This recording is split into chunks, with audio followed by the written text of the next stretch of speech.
There are so many people on the verge of a divorce because of a chronic illness. And so today's video, we're going to be discussing how dealing with kidney disease affected our marriage. Yes, we will. All right, guys. So if you guys know someone that can benefit from these types of videos, please go ahead and share it with them. And if you're new to my channel, what's up? Take a moment and subscribe. And don't forget to hit that notification bell. And if you've done that, welcome to the family. All right, guys, let's go ahead and get started.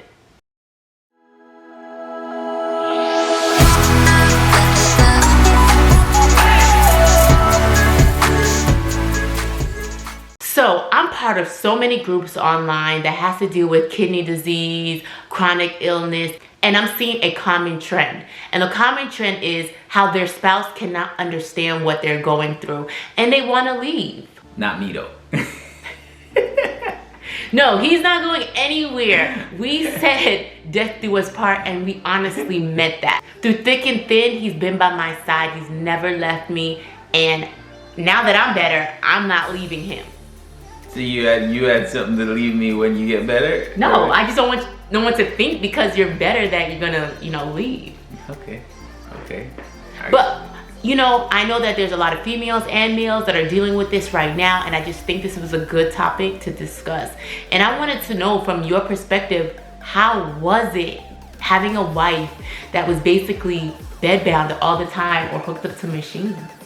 It wasn't easy. I mean, there's a lot of times where, it's stressful because we have kids at the same time. So I gotta constantly, I have to be a husband, I have to be a dad, and I have to be a provider, I have to be a caretaker because there's times where she can't do anything. But through thick and thin, we have to make it through thick and thin. We have to do what we have to do so that, we are all comfortable. And I'm looking at it like, if I was in that same shoes, she would have did the same for me. Well, yes, I would. Hopefully she would have do the same thing for me, but I think she would. So no matter what, I just say, I have to step up to do certain things. Yes, it was frustrating. Yes, it was hard, but it was very hard. It was, but we still have to stick through it. And I know there's a lot more people that are out there going through the same thing. See, I couldn't relate to what she's feeling. I know I was going through my own stuff. I'm just kidding. No, but I know you did understand, I would say. I don't think you completely, but there were days where you really didn't get it when I said I was tired. Mm-hmm. There was days where I felt like she could have get up and do something. In your opinion, you thought I can get up and do it. In my opinion, right? Because the thing is, you don't want to see somebody that you love just constantly stay in the bed. They're not doing anything. They look like they're not trying to do anything. But at the same time, I don't know what she's feeling. And just like I'm saying it, hopefully somebody's listening that's in my same shoes and you hear that. We don't know what they're feeling. Just like they don't know what we're feeling. We're going through I know I was going through a whole different kind of pain than she was. The pain of watching her suffering, the pain of not being able to help her when she's going through her joint pains or losing her hair or just can't do anything with her kids. I was going through that. But at the same time, I have to step up and do what I need to do. And I appreciate everything that you did. I'm not even gonna lie, guys. When I tell you he did it all, I mean he did it all and he never complained once. Aww. No, but seriously, it was tough. And I used to cry in my bed by myself. And I used to have a little journal and I write, stuff, but just thinking about it makes me want to cry. And I used to cry all the time because when we said I do, we never expected this to happen. And I had to watch him. I literally just had my second baby. Just had him. And I could not even take care of him. Can you imagine being a mother, holding your baby, and could barely even hold your baby, if that makes sense? Like, I couldn't do anything for him. I couldn't take my son to basketball practices. I couldn't be the wife that God designed me to be because I was suffering and I was in pain. And my husband did it all. He cooked, he cleaned, he took me to all my doctor's appointments, he took care of my kids. That was I would have to say 2000, mind you, I've been dealing with this for a while, but 2019 had to be my worst year yet. But I'm grateful. I would say it was the toughest year. Toughest, not the worst, the toughest year. It was one of the toughest. There's a lot of challenges that we faced after after Gio was born. You know, we had a lot of challenges. One being our kidneys got shot, and you know, just going through the whole process, we all have to realize that, yo, whatever they're going through, whatever she's going through, I'm here to support her. I'm not here to tell her certain, like, you know, negative demand things. anything from her. There's a lot of times scary shit was going on. Yeah. Scary stuff. There's times where you thought I was gonna die. There's times where her eyes were swollen, and she was like, "Babe, does my eyes look like it's swollen?" No, and honey, you look beautiful. No, babe. No, babe. No makeup on, no wig, nothing. You know, It is looking a mess. But the thing is, I didn't want to stress her out. When there's certain things that she's looking at everything because she's feeling everything. There's times where her lips look like it's starting to swell up. And she's like, "Babe," and I'm like, "No, you're fine." You know, I didn't want her to stress out, but when it all was going down, I took it on myself, because instead of she stressing, I smile behind it. I stay calm behind it and say, "Yo, everything is gonna be fine." But then when I leave the room, I'm like, holy shit, like something can happen, and I need to make sure that, yo, we're prepared for anything. So the great thing is we had a lot of doctors. So we were consistently seeing doctors over the time. So it's like, all right, we're gonna see a doctor in the next couple of days. So I normally say, "Yo, you're gonna be fine. We're gonna see the doctor in a couple of days. So, yo, just don't worry about it," right? And I kept her calm in that time. And the same thing I'm doing, hopefully, you know, somebody out there, we're all going through something. There's almost, you can name somebody that you know that have a chronic illness. Yep. And you could share the video with them, because the thing is, that person that's with them, they don't know how to handle it, right? They're gonna have to learn. Because they're used to seeing that person hustle and bustle and do everything, and now they can't. But the thing is this, they're gonna have to learn. And it's either they learn to accept certain things and then try to make it better, or try to work with it and see how they can get through it, or they're just gonna check out. And I don't want anybody to check out of a great relationship that they're having. And just because an event happened, a life event that happened, that take them off course for a little bit, it doesn't mean that, yo, you're off course forever. So there's something that can happen. There's life-changing events that's happening every single day in people's lives. And it might be something that's happening in your life right now, or somebody that you know life right now. And there's ways that you can go around and you can learn from other people, learn from the mistakes, learn from the things that they've done to make their relationship better or stronger, and just work with it. Yeah, exactly. But not even on that, on a work level. I want to know, how did that work? Because you guys know we do real estate investing, and I literally had to put everything on him for that period of time. I could not go out to projects. I could not run Airbnb. I couldn't do anything. He had to do it all. So we have a few businesses. Yes, we do. And some of them we kind of got away from.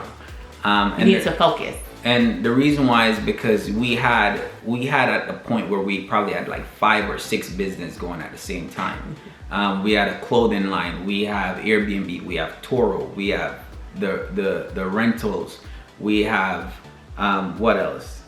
Just a whole bunch of stuff going. We have all kind of stuff going on. We had the credit repair service that we had going on, right? And I didn't sign up for a lot of them, right? Some of them I did, but say for instance, she wanted to start Toro, she wanted to start the credit repair, and I was 100% behind her. I only start things that align with what I'm doing. Like doing. And the thing is, I love helping people. I literally love helping and teaching people, and we both do.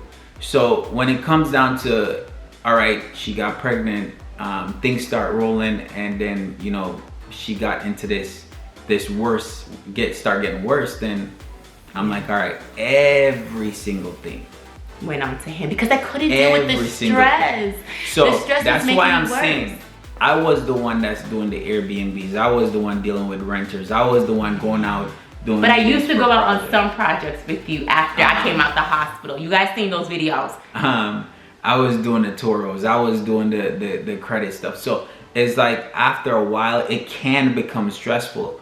But the thing is, guys, you see those businesses, regardless, they can come back. We can recreate those businesses. The thing that we can't recreate is a relationship that we have, right? So if we make our relationship go to shit and the business is thriving, then that for me doesn't make any sense. Now, if it makes sense for you, then great. But I don't see that making sense because it don't make no sense. Yeah, you can have all the money in the world, but if you're not happy, it's nothing. And one of the biggest things that we had on our vision board was to have a happy, successful marriage.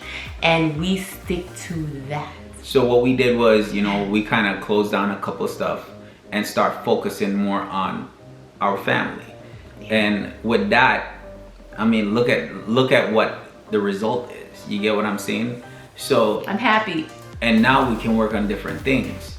Now we can start up more things. Now we learn the things that we've learned from the businesses that we have.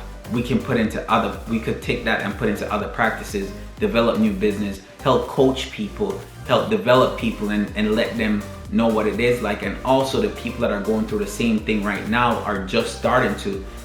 You have to know what your priority is. And sometimes you may feel like, yo, you know what, I need to go and get something done.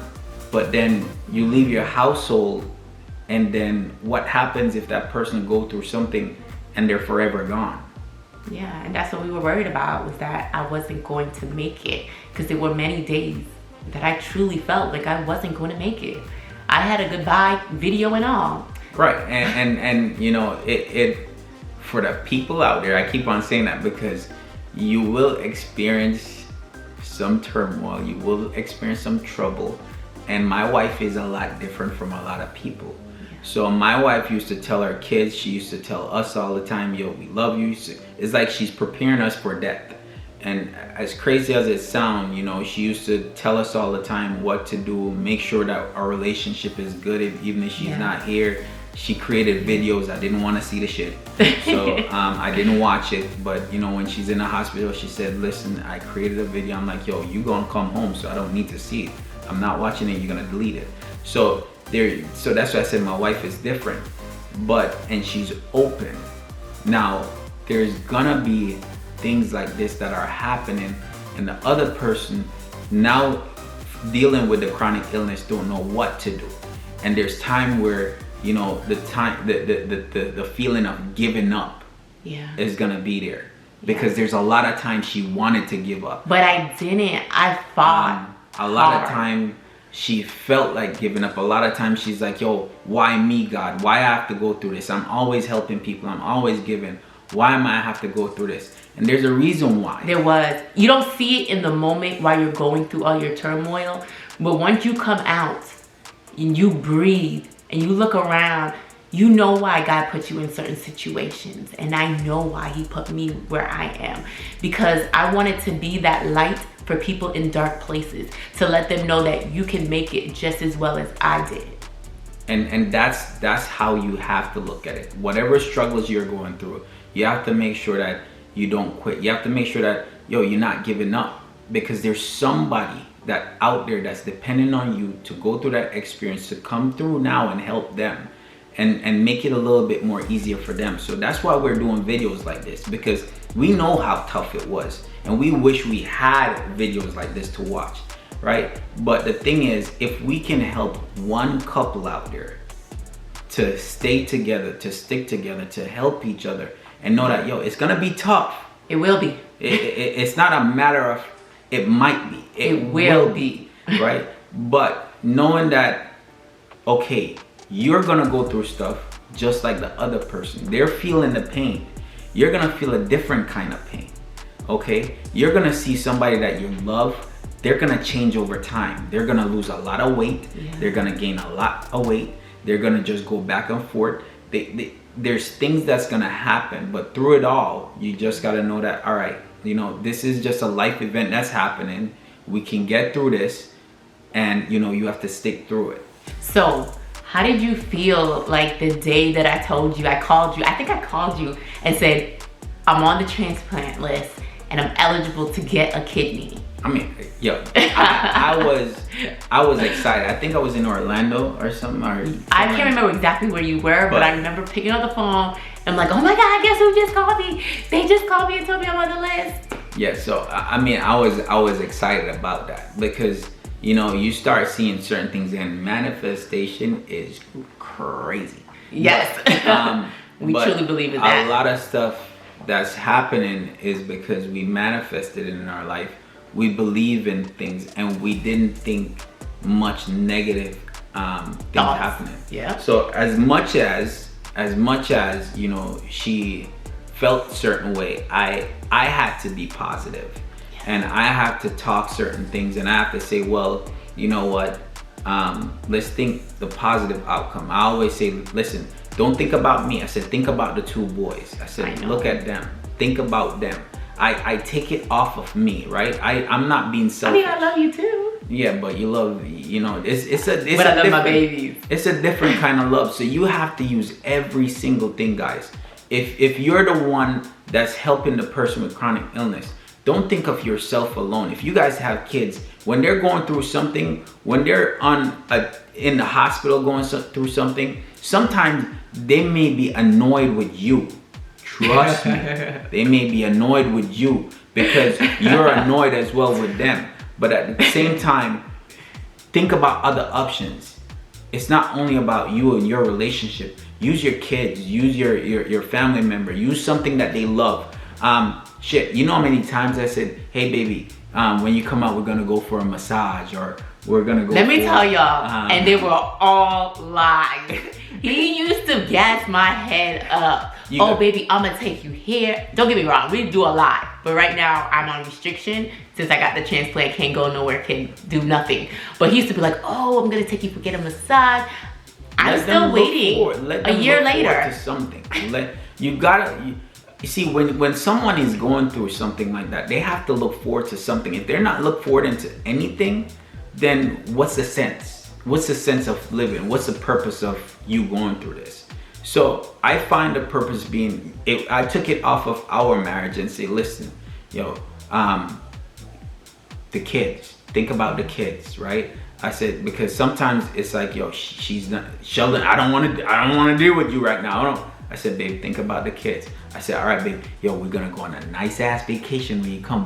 What island you wanna go? And then guess what I do? I pull a computer up and I start looking at places and I start showing it to her, right? It put her in a different state of mind because now she's looking forward to something else. But you always used to do like sweet things. Like I'll get up in the morning and you'll have the whole house clean. Y'all know what that's like. You'll have the whole house clean. He'll make me breakfast in bed. And I have a thing for chocolate covered almonds, like a huge thing. And I think that started while I was on dialysis. And so all the time he'll come home with chocolate covered almonds. And that would be like my little treat. And you always did sweet things, you know what I mean? And I appreciate that because it lets the person know that you give a damn. You know, you care. You know, even if it's a little letter or a little text that says, I love you. All of that means something when you're battling for your life. Mm-hmm. Mm-hmm. So it's just a matter of, you know, you guys working together. And that's the key word, together. Not ignoring the fact that that person is going through something. And, you know them, whether how long you've been together. We've been together for what, 13 years? 13 years. So I knew when there was nothing wrong with her. We met in college. There was nothing wrong. Healthy, strong, loving, kind, all that stuff, you know, gym. And probably 30 pounds heavier. And, you know, all of a sudden there's this thing that came up named lupus. And we was like, all right, cool. We'll deal with it. We'll deal with it. But then it went from she being able to do a lot to she being bed bounded. she can't do anything. Going She on dialysis, losing kidneys. Right. Like, you know, so life event happens, guys. Things happen. But through it all, you have to stick it out. You have to say, all right, where's the positive in everything? Yeah. Guess what? They're still with you. They're still alive. You're not moaning over a damn grave or a coffin wishing you had just another chance to say I love you to them, or just another chance to give them a kiss or hug them. They're still with you. There's still things that you could work on. There's still things that you could improve on. There's still things that you could do together, but you have to stay positive. You definitely do. And also I'm seeing a lot of people talk about the finances of it, the stress of it. And I know we were talking about, you know, working and stuff, but people need to, those of you that are not dealing with the chronic illness physically, please have compassion for the days when that person cannot get up to go to work, where that person just, you know, is unable to do certain things. Don't get mad if they cannot make the money that they were making before. That was one of the things, right? That was one of the things that I because again, we met a long time ago before this ever happened. And big dreams. And when that happened, it's like, you know, the financial part of it, you know, it got sticky, but not sticky to the point where we can't survive, not sticky to where we can't pay our bills. It's just not the lavish lifestyle. It wasn't what we were used to, right? We used to do a lot more, but it's okay. And because we back. And even though she's still restricted right now, yeah, it's okay. The thing is, right now we're in a financial crisis. So while this video is being made, we're in a financial crisis with the market. And a lot of people with the coronavirus, you mean? With the coronavirus. So a lot of people that may have had jobs don't have job right now. And then on top of it, you're dealing with a chronic illness. It's a lot of stress somebody can take on. Yeah, because you're trying to make sure I'm healthy all the time. You know, wash your hands, babe. You know, don't go nowhere. It's like, it becomes overwhelming, the stress of it all. So, I mean, you gotta stick through it. You gotta, and I keep on saying stick through it, but you gotta make sure that you're doing things that make sense financially. And that means that if you're spending too much, if you're spending more than you make, if you're buying shit that you can't afford, if you're out there eating out all the time instead of cooking, if you're buying unnecessary stuff, just stop. Yeah. That could save your financial future.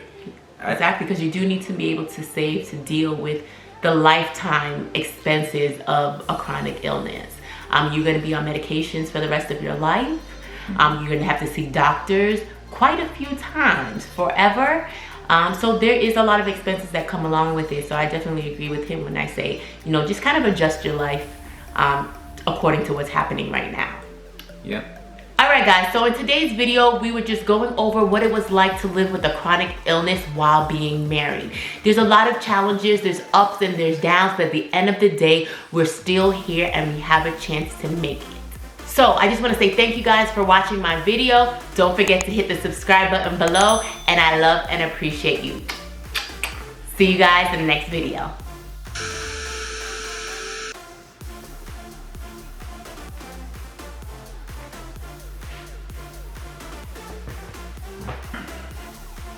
Aww. Come to join me. This is my view. What's up, everybody? No, but seriously.